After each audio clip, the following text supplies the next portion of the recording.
Please welcome to the stage Senior Vice President Product Management for Salesforce, Ian Glazer.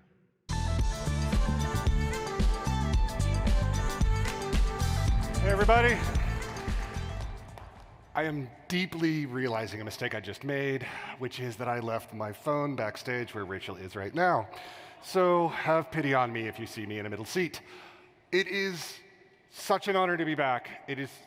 I am so deeply grateful for this. Thank you to Andy, thank you to the whole program committee for having me back.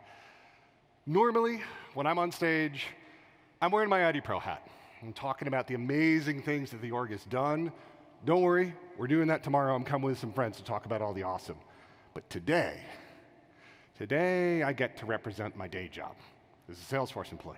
I get to represent the amazing work that we've done and that my teams have done, the extended family has done, and I get to take very liberal use of the corporate template.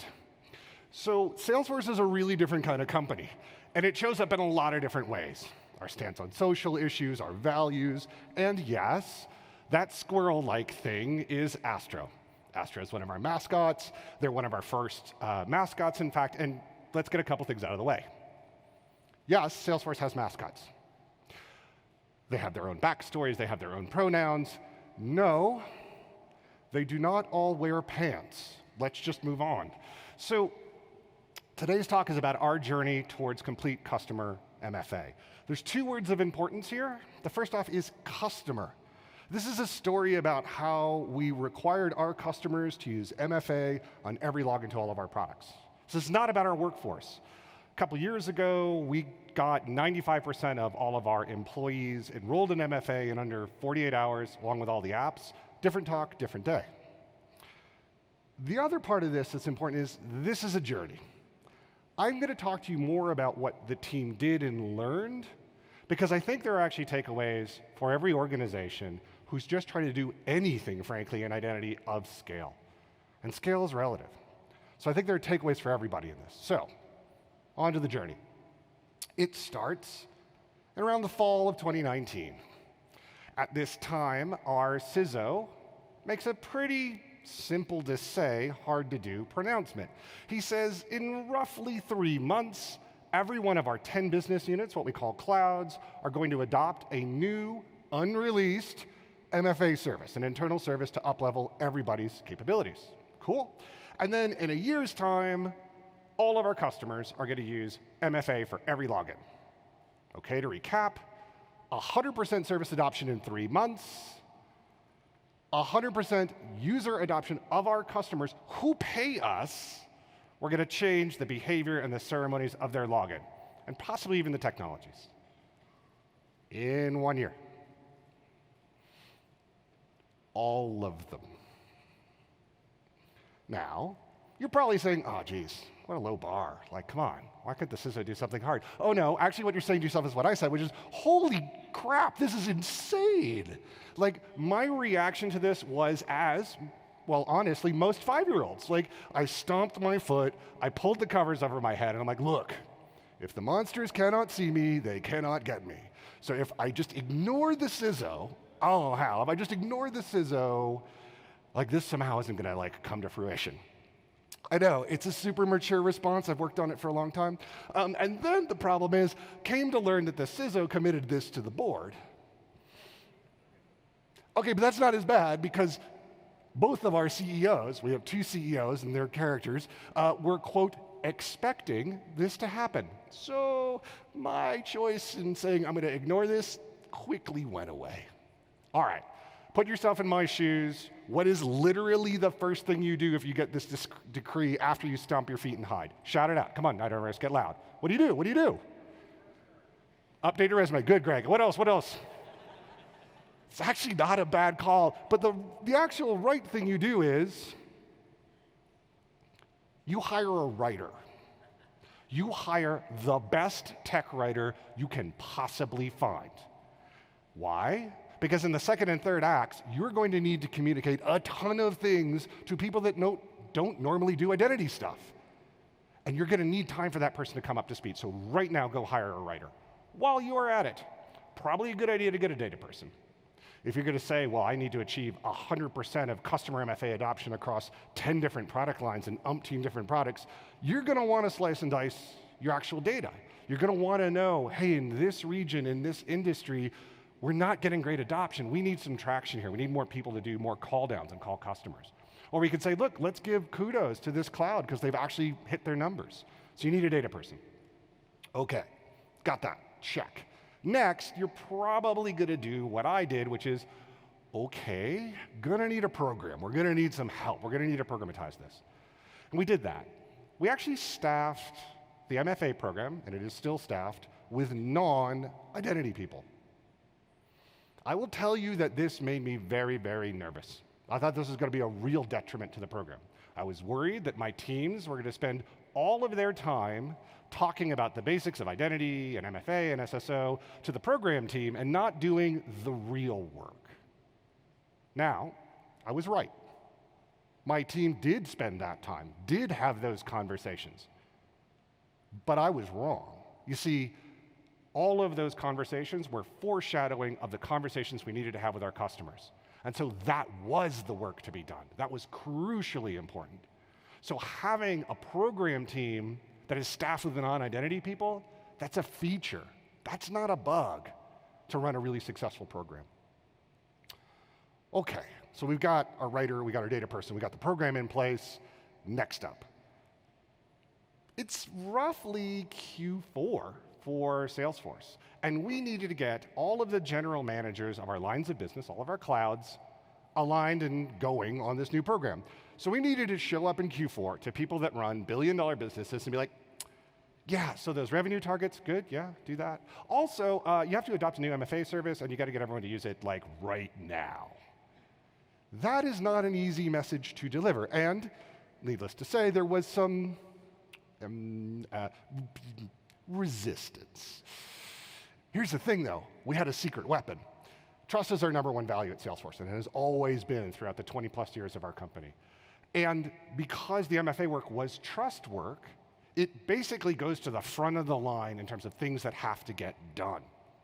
Now, there was still reticence, there was still hesitance, and that's why we could actually enlist these people to help, Newspeak would call it, persuade reticent general managers to be like, no, this is a deal, we're doing this.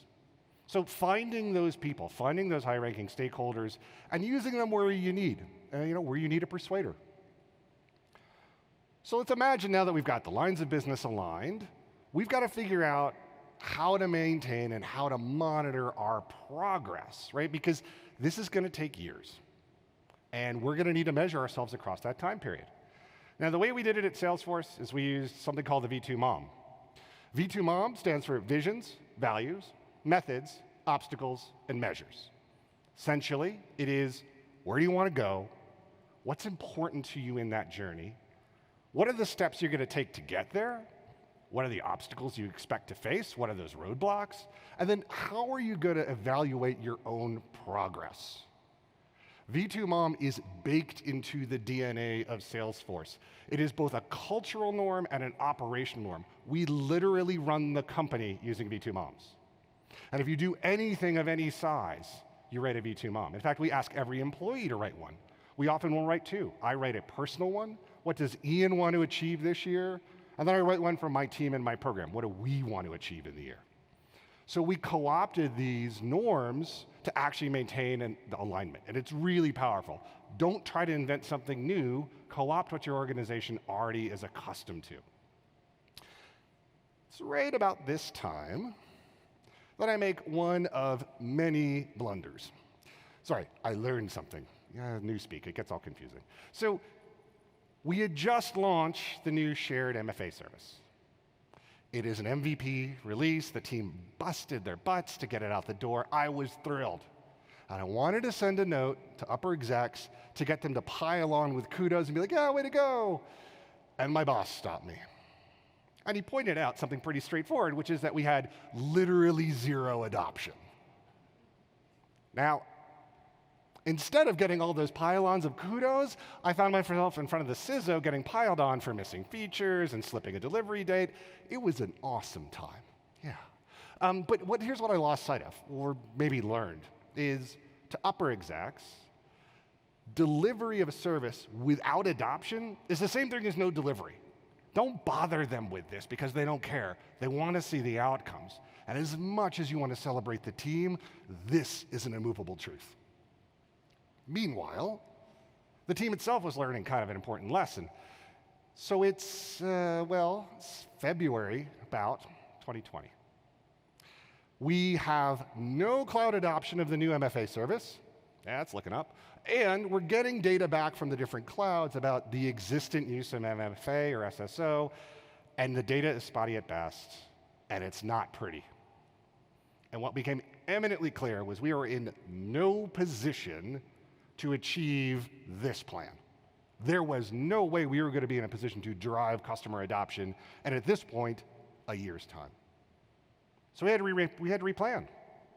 We slid the date out for service adoption internally about 9 months. We gave our customers an extra year before we contractually enforced the use of MFA. The lesson here is actually that you should assume you're going to replan. I don't care how smart your team is. There are going to be externalities that you just cannot foresee at the beginning of the program. There's just no way. And so replanning is not a negative reflection of the team at all. This is actually a very healthy response. So a little bit of time passes, and it's around April. And we are ready now. We feel like we've got enough velocity in terms of internal adoption of the new MFA service. We've got some of the data issues worked out. We've got the program aligned, and we're now ready to drive communications to customers. And what are we going to communicate? Well, 3 basic things. Why are we doing this? The use of MFA is the single best security control for someone to protect themselves and their customer data. What are we doing? Well, we're saying that by February 2022, you are going to be required to use MFA or SSO with every login to Salesforce products. And then what are we going to allow here? We made the decision not to allow email or SMS OTP. So it was only Top P, Salesforce Authenticator, which is our push-based mobile app, WebAuthn, or SSO with MFA. Now, for this room, communicating those things to you is pretty straightforward. It is not to non-identity people. So that writer that you hired in the first act, yeah, you need the heck out of them, because we knew we had to get the word out everywhere and anywhere we could. Classic sort of email campaigns, FAQs, microsites, videos, in-person events, virtual events. We put stuff in the apps. We even had teams of people calling down on all of our customers to tell them about this. That was no small effort, and it was absolutely worth it. But all of these things share the need for clear communication in non-technical terms, in non-identity terms.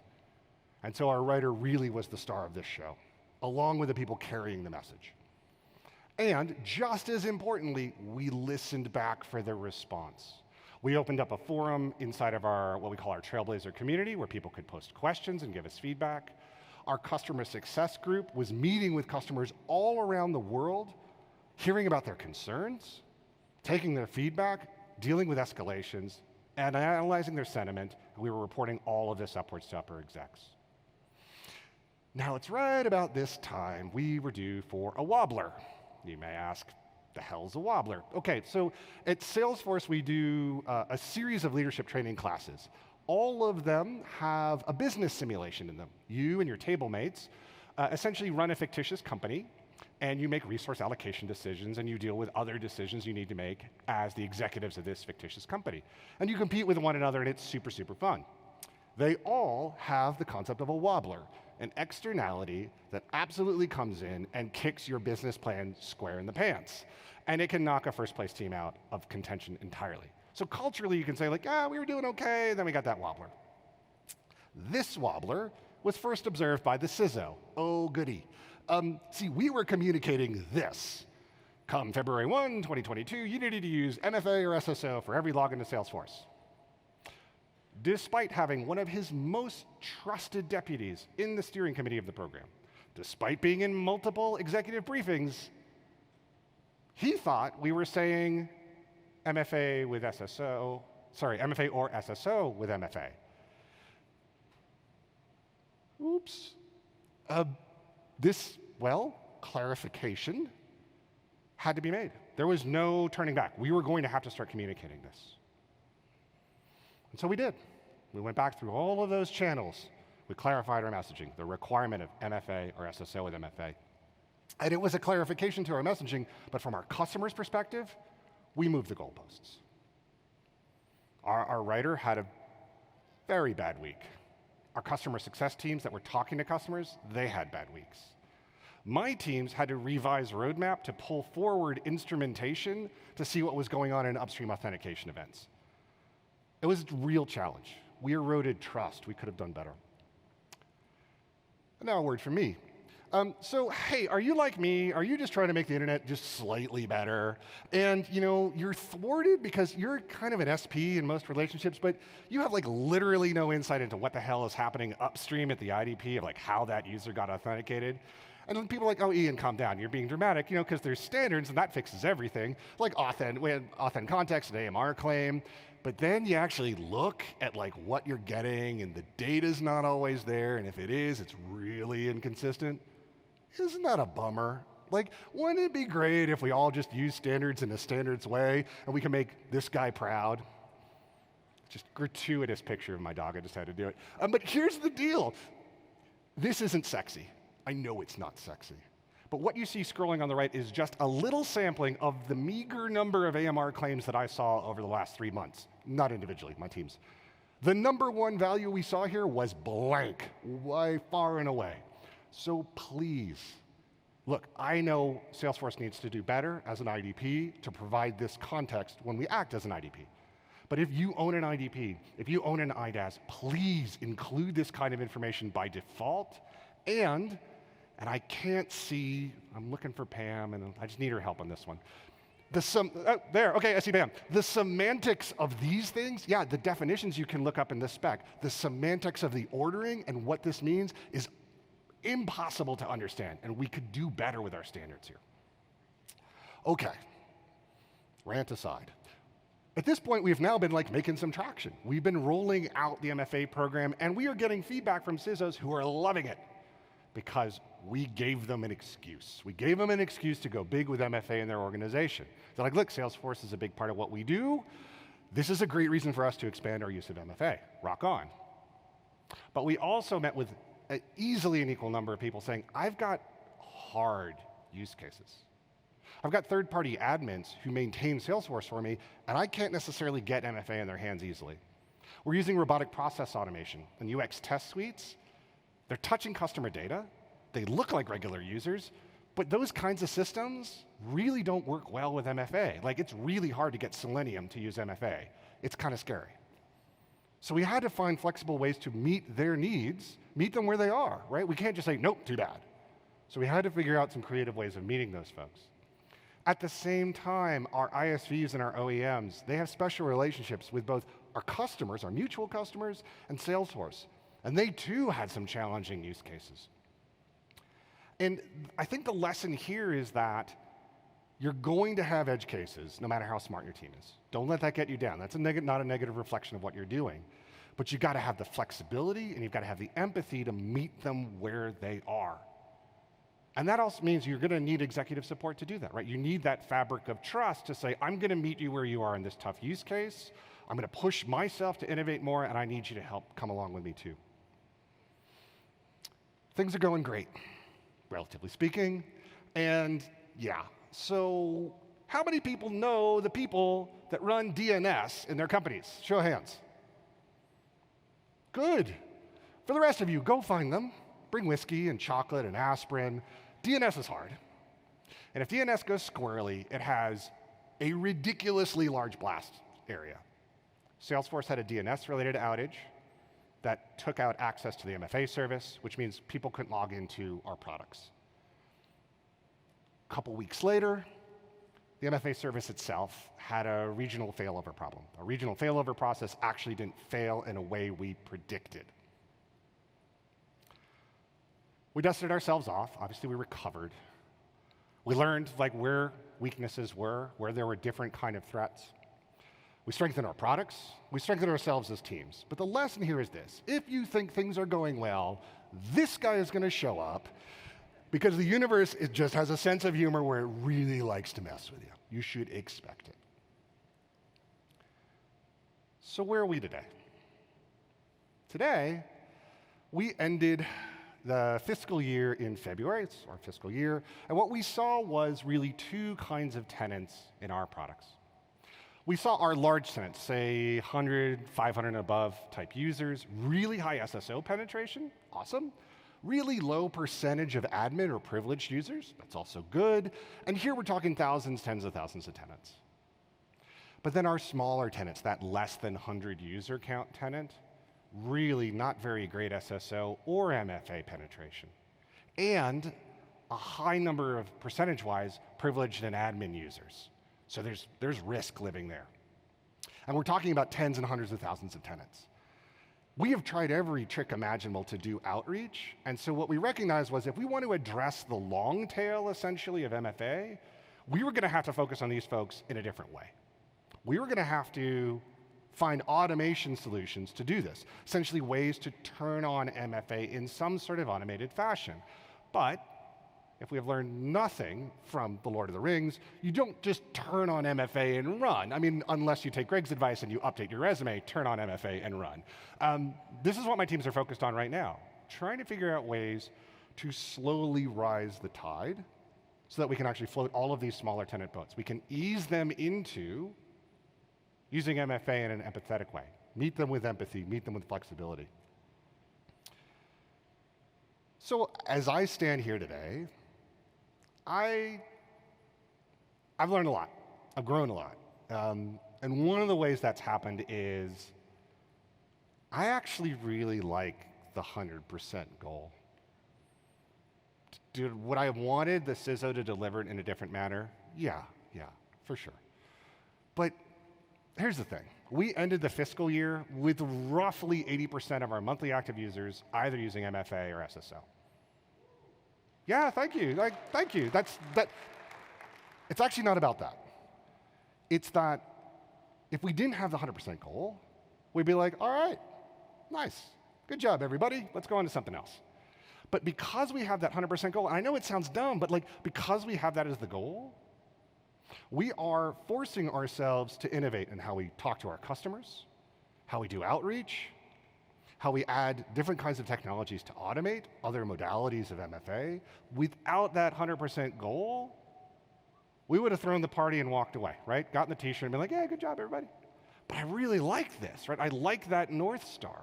I like that sort of seemingly impossible goal, especially if it's communicated with care and empathy, right? It's about helping our customers in partnership with us to protect their data and their customers. That's something I can get behind.